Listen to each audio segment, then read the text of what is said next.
21वां अध्याय 20 अध्याय के बाद शुरू हुआ है। और 20 अध्याय में है ना, बड़ा सिंपल है, 21 तो 20 से बाद ही होगा। सो 20 में क्या था? 20 में फाइनल जजमेंट था, 20 में शैतान की पराजय थी, और 20 में मृत्यु और जो इविल था उसको हमेशा के लिए खत्म कर दिया गया। So when evil is not there, when death is not there, when Satan is not there, इसका मतलब है सब कुछ नया। So chapter 21 and 22 सब कुछ नया है। A new heaven, a new earth, a new relationship with God. So हम 21 और 22 अध्याय में उन दोनों बातों को हम सीखने जा रहे हैं। हमने कुछ बातों को लास्ट क्लास में हमने सीखा था। जो पहली बार इस अध्यायों को पढ़ रहे हैं, और पहली बार छोड़िए, हम विश्वासियों के लिए एक बहुत ही धन्य आशा है ये दो अध्याय। क्या जानना? ये जानना कि हमारे लिए जो जगह बन रही है, जो स्थान जहां पर हम जाएंगे, वहां पर कोई दर्द नहीं होगा, वहां पर कोई आंसू नहीं होगा, वहां पर कोई क्लेश नहीं होगा। आप मुझे बताइए, आज जिस संसार में हम लोग रह रहे हैं, यहां पर हर समय एंजाइटी है, केओस है। हम सब लोग अलग अलग तरह से समस्याओं से घिरे रहते हैं। पेन है, सॉरो है, टीयर है, एंजाइटी है, ये सब हमारे जीवन में है। डेथ है। आप कल्पना कीजिए, अगर ये कुछ भी ना हो, अगर आपको कोई अश्योरेंस दे दे, जैसे हम वी बाय इंश्योरेंस, हम इंश्योरेंस खरीदते हैं ना, गाड़ी के लिए हमने इंश्योरेंस खरीदा, तो इंश्योरेंस कंपनी हमें एश्योरेंस देती है कि अगले 1 साल तक आपकी गाड़ी को कुछ भी हो जाए तो हम उसकी रिस्पॉन्सिबिलिटी लेते हैं। और जब हमें ये एश्योरेंस मिल जाता है तो हम गाड़ी को बहुत अच्छी तरह चलाते हैं। हमें ज्यादा टेंशन नहीं होती, हमें फर्क नहीं पड़ता, चलो थोड़ा इधर से भिड़ गया, ठुक गया, कोई बात नहीं, वी ऑलरेडी पेड ना, इंश्योरेंस कंपनी को हमने दिया हुआ है, वो हमारे लिए करेगा। लेकिन अगर इंश्योरेंस ना हो तो आप कल्पना कीजिए, आपको हमेशा आपको दिक्कत आएगा।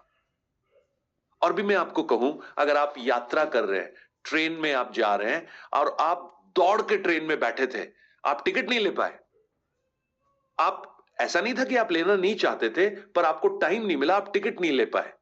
मैं आपको कहूं, हर आने वाला व्यक्ति, हर काला सूट वाला व्यक्ति आपको टीटी नजर आएगा और आप डरेंगे। लेकिन अगर आपके पास टिकट है तो आपको कोई फिक्र नहीं होगी।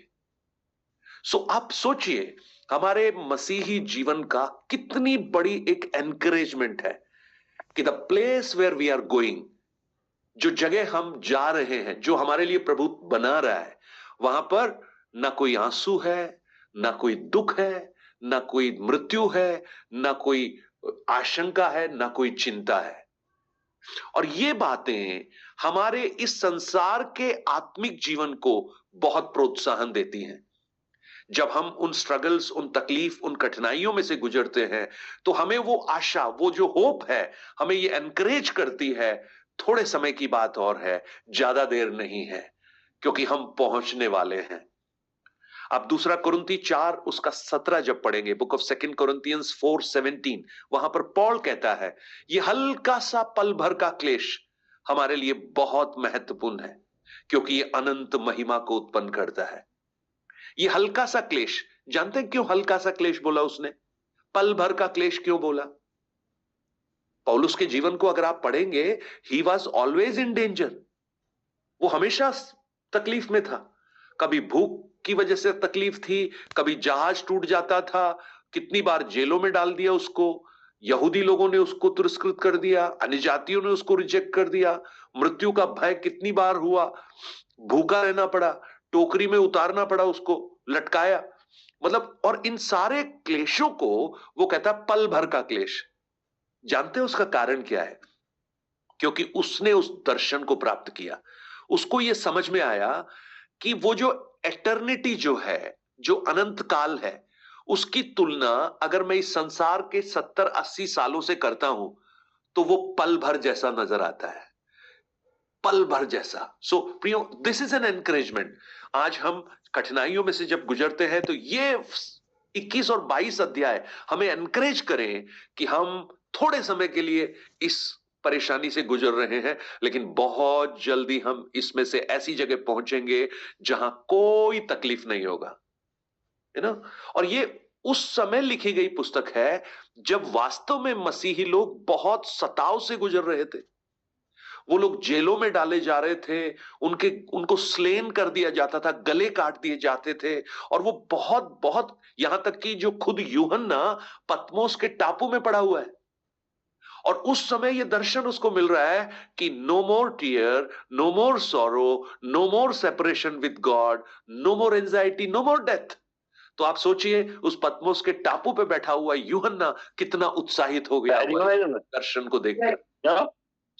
आज जब हम इस अध्याय को हम पढ़ते हैं तो हमें बहुत सारी चीजें समझ में आती हैं, और मैंने आपको 1 वचन से लेकर 8 वचन तक, 1 वचन से लेकर 8 वचन तक जब हम पढ़ेंगे वहां पर हम बुढ़ा लगता था कोई।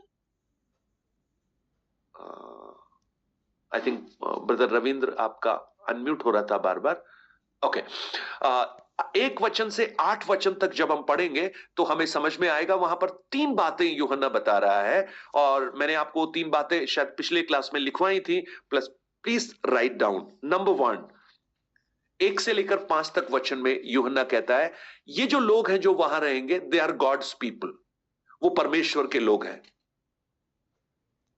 सेकंड, 6 वचन में पौलुस कहते तो यूहन्ना कहता है दे आर सेटिस्फाइड पीपल, वो संतुष्ट लोग हैं। और तीसरा, ये वो लोग हैं जो ओवरकमर्स हैं, ये जय पाए हुए लोग हैं, दे आर ओवरकमर्स। चलिए अनीता सिस्टर, आप उसका 1 से लेकर 5 तक वचन को जल्दी से पढ़ दीजिएगा। 21, 1 to 5। फिर मैंने नए आकाश और नई पृथ्वी को देखा, क्योंकि पहला आकाश और पहली पृथ्वी जाती रही थी और समुद्र भी नहीं रहा। फिर मैंने पवित्र नगर नए यरूशलेम को स्वर्ग से परमेश्वर के पास से उतरते देखा। वो उस दुल्हन के समान थी जो अपने पति के लिए श्रृंगार किए हुए हो। फिर मैंने सिंहासन से किसी को ऊंचे शब्द से यह कहते सुना, देख, परमेश्वर का डेरा मनुष्य के बीच में है। वो उसके साथ डेरा करेगा और वे उसके लोग होंगे, और परमेश्वर आप उनके साथ रहेगा और उनका परमेश्वर होगा। वो उनकी आंखों से सब आंसू पोंछ डालेगा, और उसके बाद मृत्यु ना रहेगी, और ना शोक, ना विलाप, ना पीड़ा रहेगी। पहली बातें जाती रहीं। जो सिंहासन पर बैठा था उसने कहा, देख, मैं सब कुछ नया कर देता हूँ। फिर उसने कहा, लिख ले, क्योंकि ये वचन विश्वास के योग्य और सत्य हैं। ओके, मैं सब कुछ नया कर देता हूं। यू नो, अगर नया आना है तो पुराने को हटना पड़ेगा, राइट? तभी तो नया आएगा। देखिएगा, गॉड मेड मैन, परमेश्वर ने आदम और हवा को बनाया, और उनके लिए एक बहुत ही खूबसूरत जगह परमेश्वर ने बनाई। उसको आप हेवन बोल सकते हैं, ईडन गार्डन। और परमेश्वर ने जब मनुष्य को बनाकर वहां रखा, तो मनुष्य को बनाने से पहले परमेश्वर ने सब कुछ जो उसकी जरूरत थी, सब कुछ उसके लिए बनाया। एंड परमेश्वर की इच्छा यह थी कि वो मनुष्य के साथ संगति करे और उसके साथ रहे। You know, every day they had fellowship, हर दिन शाम को। बट अनफॉर्चुनेटली हमारे जो फर्स्ट पेरेंट थे, आदम और ईव, उन्होंने पाप किया, और चूंकि उन्होंने पाप किया तो क्या हुआ, वो लेकर क्या आए, पाप के रूप में क्या लेकर आए? वो लेकर आए मृत्यु, वो लेकर आए डर, और वो लेकर आए परमेश्वर से अलगाव, परमेश्वर से सेपरेशन। ये उसका परिणाम था। और जब उन्होंने पाप किया तो सिर्फ आदम और हव्वा ही पापी नहीं बने, परंतु क्रिएशन जो पृथ्वी थी वो भी पापी हो गई। अगर आप Romans, book of Romans chapter 8 मेरे साथ पढ़ लीजिएगा, उसका 18 वचन से लेकर 23 वचन तक जब पढ़ेंगे तो वहां पर क्रिएशन के बारे में लिखा है। Book of Romans chapter 8 versus 18 to 23, 18 से 23 पढ़ लीजिएगा अनीता सिस्टर। क्योंकि मैं समझता हूँ कि सन समय के दुख और क्लेश उस महिमा के सामने जो हम पर प्रकट होने वाली है कुछ भी नहीं है, क्योंकि सृष्टि बड़ी आशा भरी दृष्टि से परमेश्वर के पुत्रों के प्रकट होने की बाट जो रही है, क्योंकि सृष्टि अपनी इच्छा से नहीं, पर अधीन रहने वालों की ओर से व्यथा के अधीन इस आशा से की गई कि सृष्टि भी आप ही विनाश और दासत्व से छुटकारा पाकर परमेश्वर की संतानों की महिमा की स्वतंत्रता प्राप्त करे। क्योंकि हम जानते हैं कि सारी सृष्टि अब तक मिलकर कराहती और पीड़ाओं में पड़ी तड़पती है। एनफ एनफ काफी है अनिता सिस्टर। आप देखिए क्रिएशन के बारे में लिखा है, for we know the whole creation क्या कर रही है, वो ग्रोनिंग, सृष्टि करा रही है। आज आप पृथ्वी की हालत देखिए ना, पृथ्वी, अगर पृथ्वी बोल पाती मेरे और आपके समान, तो शायद वो चिल्ला चिल्ला के बोलती कि बस करो, तुम जो मेरे साथ कर रहे हो वो बहुत हो गया, अब मैं और नहीं झेल सकती। यानी सृष्टि भी इंतजार कर रही है परमेश्वर के पुत्रों का, आशा भरी दृष्टि से वो पुकार रही है। क्यों? उस अधीनता से, उस दासत्व से। कौन सा दासत्व? पाप का दासत्व। क्योंकि मनुष्य सिर्फ पापी नहीं हुआ, सृष्टि भी पापी हो गई। और आप देखिएगा वो आशा कर रही है कि मुझे एक दिन रिडेम्पशन मिलेगा। और यहां तक कि परमेश्वर की दृष्टि में तो स्वर्ग जो है ना वो भी पाक नहीं है। अगर अय्यूब की पुस्तक आप 15 अध्याय उसके 15 वचन को पढ़ेंगे, book of Job chapter 15 verse 15, मैं जल्दी से पढ़ देता हूं। वहां पर लिखा है, देख वह अपने पवित्रों पर भी विश्वास नहीं करता और स्वर्ग भी उसकी दृष्टि में निर्मल नहीं है। यू नो द हेवन भी, the heavens are not clean in his sights. आज परमेश्वर की दृष्टि में हेवन भी क्लीन नहीं है। और जब मैं हेवन बोल रहा हूं तो आप उस थर्ड हेवन की बात नहीं कर रहा हूं जहां पर गॉड ड्वेल करता है। मैं फर्स्ट और सेकंड हेवन की बात कर रहा हूं। फर्स्ट हेवन जिसमें ब्लू स्काई आपको दिखाई देती है, एंड सेकंड हेवन जो डार्क स्काई जिसको बोल सकते हैं, और जहां पर वो अंधकार की सामर्थ जिसके बारे में पौलुस कहता है हमारा युद्ध मांस और लहू से नहीं परंतु अंधकार की ताकतों से है। वो दो दो हेवन।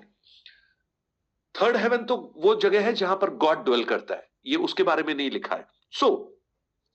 जब ये सब कुछ अपवित्र हो गया तो गॉड ऑलरेडी प्रॉमिस्ड, मानव को परमेश्वर ने प्रॉमिस किया एक नई सृष्टि का। आयशिया में उसकी भविष्यवाणी की गई है। मेरे साथ निकालिएगा बुक ऑफ आयशिया, क्योंकि आयशिया की पुस्तक द बुक ऑफ प्रोफेसी है। यीशु मसीह के जन्म के बारे में प्रोफेसी की गई है। Book of Isaiah chapter 65 verses 17 and 18, 17 और 18 देखिए। यीशु मसीह के जन्म से 650 साल पहले लिखा गया है। क्या लिखा है देखें। क्योंकि देखो मैं नया आकाश और नई पृथ्वी उत्पन्न करता हूँ, और पहली बातें स्मरण न रहेंगी और सोच विचार में भी नहीं आएंगी। इसलिए जो मैं उत्पन्न करने पर हूँ उसके कारण तुम हर्षित हो और सदा सर्वदा मगन रहो, क्योंकि देखो मैं यरूशलेम को मगन और उसकी प्रजा को आनंदित बनाऊंगा। Look at this. ये जो वचन है ये उस समय लिखा गया है जब इजरायली लोग अपने सबसे कठिनतम दौर से गुजर रहे थे। And what God is saying, I am going to create a new heaven and new earth for you, और तुम उसके द्वारा बहुत आनंदित होगे। यरूशलेम को मैं मगन और उसकी प्रजा को आनंदित करूंगा। जब यरूशलेम बोला जा रहा है तो यरूशलेम एक ज्योग्राफिकल यरूशलेम सिर्फ नहीं परंतु एक स्पिरिचुअल यरूशलेम है। और स्पिरिचुअल यरूशलेम कौन है? जितने भी उस प्रभु पर विश्वास करते हैं, दे आर स्पिरिचुअल यरूशलेम, वो आनंदित होंगे। सो गॉड हैज ऑलरेडी प्रॉमिस्ड। और यीशु मसीह ने, जब आप मत्ती रचित सुसमाचार पढ़ेंगे ना, आप एक वचन और पढ़ लीजिए, book of Matthew chapter 19 verse 28। Yeshu मसीह इस प्रोसेस को क्या कह रहा है? 1928 यीशु ने 28 कहा, हाँ, यीशु ने कहा, मैं तुमसे सच सच कहता हूँ कि नई सृष्टि में जब मनुष्य का पुत्र अपनी महिमा के सिंहासन पर बैठेगा तो तुम भी जो मेरे पीछे हो लिए हो 12 सिंहासनों पर बैठकर इज़राइल के 12 गोत्रों का न्याय करोगे। सो यीशु मसीह इस प्रोसेस को इंग्लिश में लिखा है रीजनरेशन। रीजनरेशन, पृथ्वी को एक नई सृष्टि, है ना, नई उत्पत्ति से जब मनुष्य का पुत्र सिंहासन पर बैठेगा। और वो कौन सा है? वो नया यरूशलेम है। वो हमारा अनंत काल है जहां पर प्रभु सिंहासन पर बैठने वाला है। सो उस 21 अध्याय को जब पढ़ा ना, वहां पे बड़ा खूबसूरत क्या है, परमेश्वर अपने लोगों के साथ रहेगा, है ना। The God will dwell among his people. ये जो स्वर्ग की जो खूबसूरती, वहां की यशब, मनी या गोल्ड का जो रोड है वो नहीं है। कुछ लोग इतने उत्साहित हो जाते हैं जब उनको सुनते हैं ना गोल्ड का रोड है, तो उनको ऐसा लगता है कि बस हम तो जाएंगे और सबसे पहले गोल्ड निकाल निकाल के नेकलेसेस बना के पहनना शुरू कर देंगे। हेलो, वी कांट अंडरस्टैंड, हम समझ नहीं पा रहे। पता है क्यों? आज जो हमारा गोल्ड के और ये जो प्रेशियस स्टोन्स के प्रति जो आकर्षण है, वो पता है क्यों है? Because we are in flesh, and flesh is made out of dust. मिट्टी से बना है, तो मिट्टी से बनी हुई चीज हमेशा मिट्टी की चीजों के लिए आकर्षित होती है। इसलिए आज सबसे ज्यादा लोगों को किसकी जरूरत होती है? जमीन मिल जाए थोड़ी सी, लैंड, है ना, जमीन सबसे इंपॉर्टेंट, घर मिल जाए, क्योंकि वो मिट्टी। और आज देखिए हर चीज, संसारिक चीजों के लिए हमारा आकर्षण होता है। अब सोना जमीन में से निकला है, इसलिए हम मिट्टी के प्रति आकर्षित हैं। बट जब हम ग्लोरीफाइड बॉडी में होंगे तो we are not of dust. हम मांस और लहू नहीं होगा वहां पर। अब पहला कुरिन्ती 15 अध्याय में पौलुस इस बात को बहुत अच्छी तरह से कहता है, मांस और लहू परमेश्वर के राज्य में प्रवेश नहीं कर सकते। सो मांस और लहू जब नहीं होगा तो इसका मतलब है तो वो जो मिट्टी वाला पोर्शन हमारे अंदर है ही नहीं। और जब मिट्टी वाला पोर्शन होगा ही नहीं तो हमारा आकर्षण उसके प्रति होगा ही नहीं। वो सोना है तो सोना है, क्या फर्क पड़ता है? जैसे एक अंधे व्यक्ति को आप सोने की सड़क पे चला दो, उसको क्या मतलब है? सोना है तो होगा, उसको क्या फर्क पड़ता है? राइट। सो लेकिन ब्यूटी पता है वहां की क्या है? God is dwelling among his people, that is the beauty. और जब बाइबल इसको बहुत अच्छी तरह से इलस्ट्रेट करती है, बाइबल ना एक बहुत ही इंटरेस्टिंग वो देती है इलस्ट्रेशन उस ड्वेलिंग प्लेस के बारे में।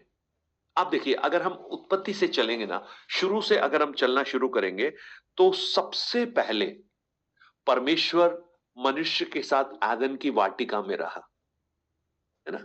एवरी इवनिंग वो आता था। लेकिन उसके बाद मनुष्य ने पाप किया, और पाप करने के कारण वो सहभागिता खत्म हो गई। फिर परमेश्वर के नेतृत्व में जब मूसा को परमेश्वर ने बुलाया, इजराइलियों को मिस्र की गुलामी में से बाहर निकाला, तब परमेश्वर ने मूसा को कहा, हे मूसा, 25 अध्याय जब निर्गमन आप पढ़ेंगे, वहां पर परमेश्वर ने कहा, मूसा मेरे लिए एक निवास स्थान बनाओ जिसमें मैं वास कर सकूं, तुम्हारे साथ वास कर सकूं। तब टैबरनेकल बनाया गया, मिलाप वाला तंबू बनाया गया, और मिलाप वाले तंबू में परमेश्वर की उपस्थिति थी। याद है ना, अति पवित्र स्थान में वाचा का संदूक, 2 करूब उस पर थे, और वहां पर परमेश्वर की थ्रोन, उसकी सिंहासन माना जाता था वो। उसके बाद जो थर्ड जो ड्वेलिंग प्लेस था वो टेंपल था, जो सोलोमोन के द्वारा बनाया गया टेंपल। परमेश्वर उसमें वास करता था। उसने कहा, जो प्रार्थना इस स्थान से की जाएगी उस पर मेरी दृष्टि होगी। लेकिन उसके बाद जब हम न्यायियों की पुस्तक में आते हैं तो परमेश्वर की महिमा वहां से उठनी शुरू हो गई। The gods glory started departing, और गॉड डिसअपियर्ड, वो मंदिर में नहीं था। अब अगर हम देखेंगे प्रेरितों की पुस्तक 7 अध्याय, बुक ऑफ एक्ट्स चैप्टर 7, मैं 5 मिनट और लूंगा, है ना, उसके बाद हम फिनिश करेंगे। Book of acts chapter 7 48 to 50, 48 से लेकर 50 तक पढ़िएगा। 48 to 50। या परंतु परम प्रधान हाथ के बनाए घरों में नहीं रहता, जैसा कि भविष्यवक्ता ने कहा, प्रभु कहता है, स्वर्ग मेरा सिंहासन और पृथ्वी मेरे पांव तले की पीढ़ी है। मेरे लिए तुम किस प्रकार का घर बनाओगे और मेरे विश्राम का कौन सा स्थान होगा? ओके, बस बस काफी है। तो अब देखिएगा, आप Mohit, can you just do mute everyone, है ना? सो वहां क्या लिखा है? परमेश्वर मनुष्य के बनाए हुए घर में नहीं रह सकता। वो पृथ्वी और स्वर्ग उसका सिंहासन और पैरों की चौकी है। तो देखिए, गॉड डिपार्ट हो गए मंदिर में से जब ग्लोरी खत्म हो गई, पर उसके बीच में एक और चीज हुई। Jesus came to this world.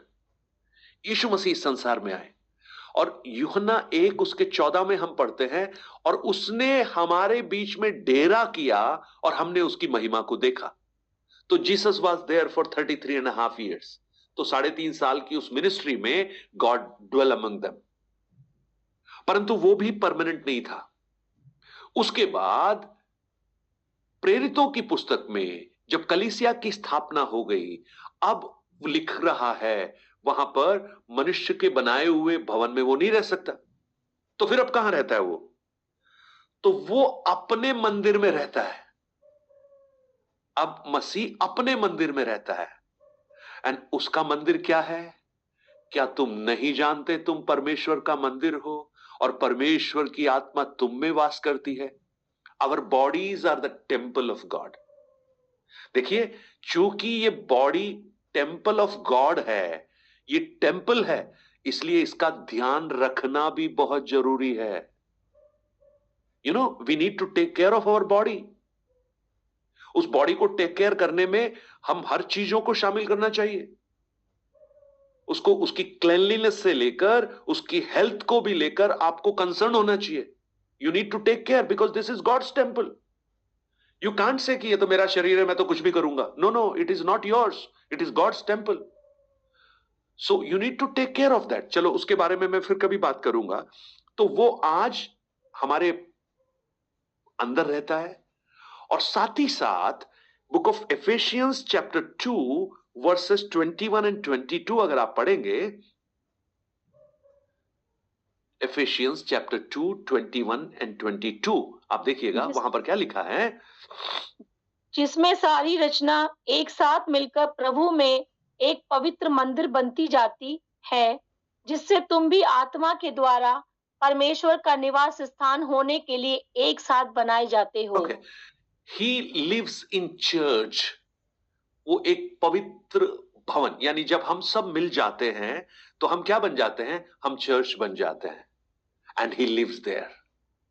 सो आज आप देखिएगा, गॉड इज इन अस। प्रभु हमारे साथ रहता है, हमारे अंदर है। And each believer know this. परंतु ये जानने के बाद भी कि वो हमारे अंदर है, हम उसकी उपस्थिति को बहुत अच्छे से अनुभव नहीं कर पाते हैं। हम कब अनुभव करते हैं? जब कोई बहुत अच्छी वर्शिप हो रही होगी, तो हमें थोड़ा समय के लिए अनुभव होता है। या आप प्रार्थना में सोख हो रहे हैं, बहुत आत्मा में आप प्रार्थना कर रहे हैं, तब आपको अनुभव होता होगा। लेकिन वो अनुभव ज्यादा देर नहीं रहता। कुछ समय के बाद में हम फिर वापस संसारिक बातों में आ जाते हैं, वो अनुभव हमसे दूर हो जाता है।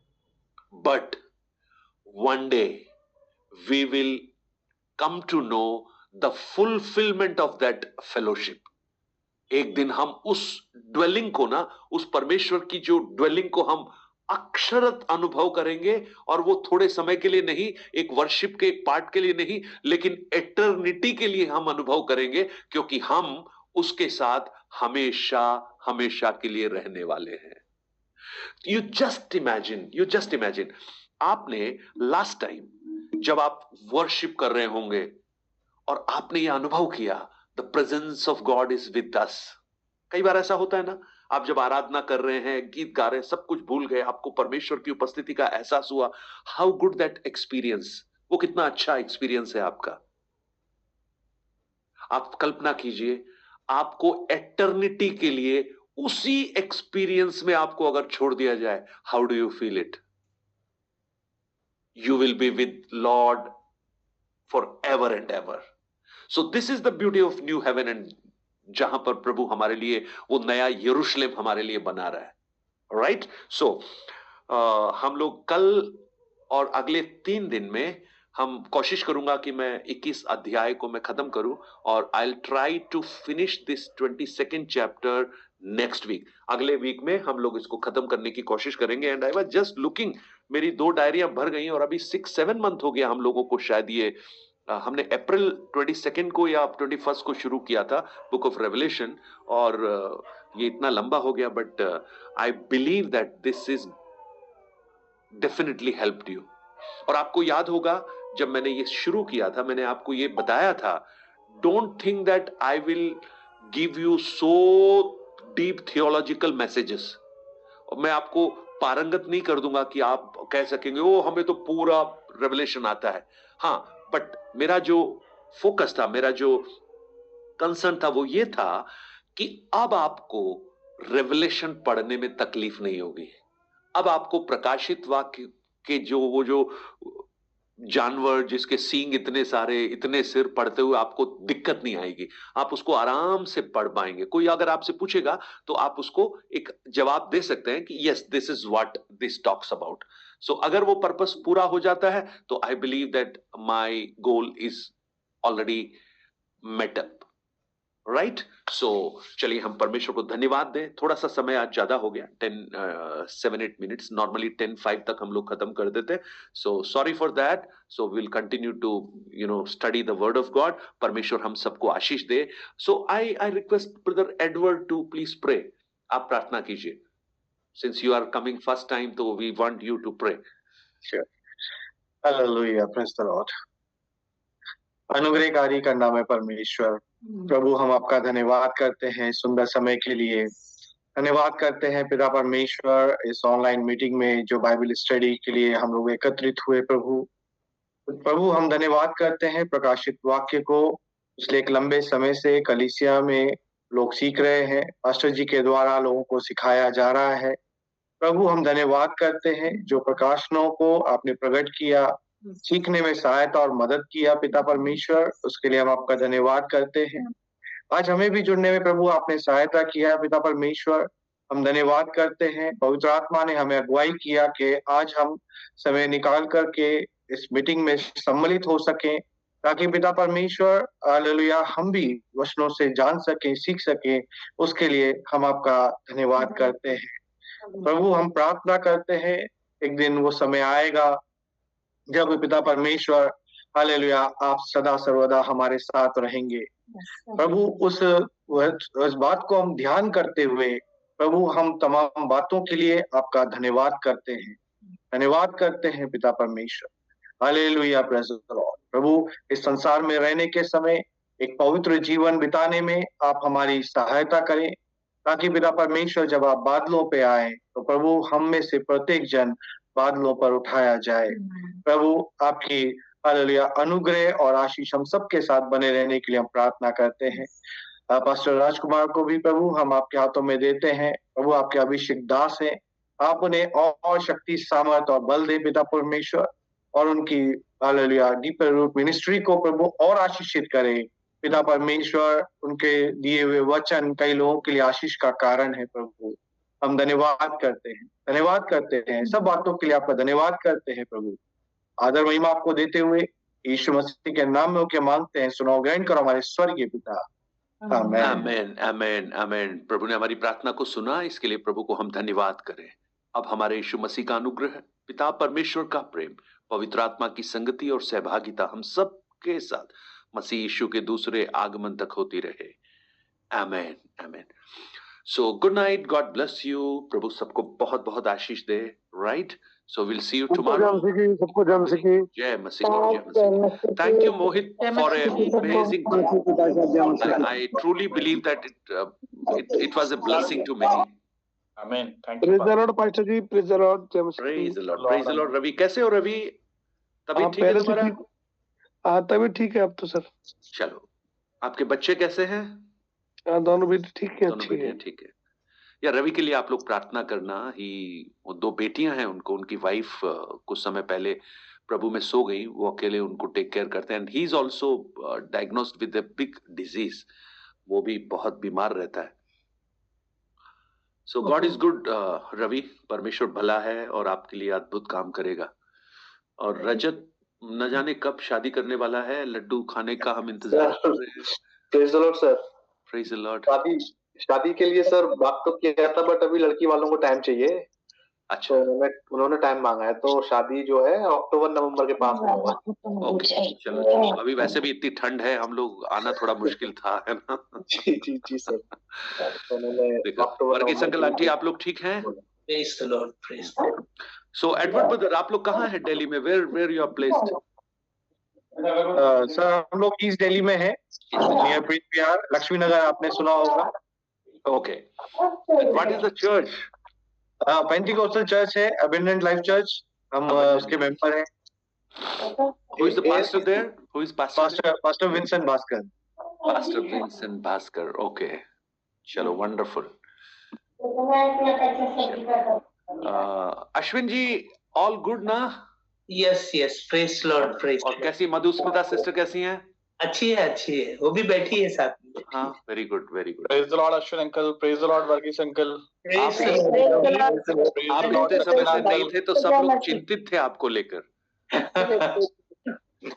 We are good. Saxena uncle, Ashwin uncle, अभी जेरोम अंकल और आने बाकी है ना, उनको भी वर्गीस अंकल आप फोन कीजिए, उनको बुलाइए, बोले सब लोग पुराने लोग आने लगे हैं। जरूर सर। चलिए, right, so good night. Good night, good night all, praise the Lord all. Good night.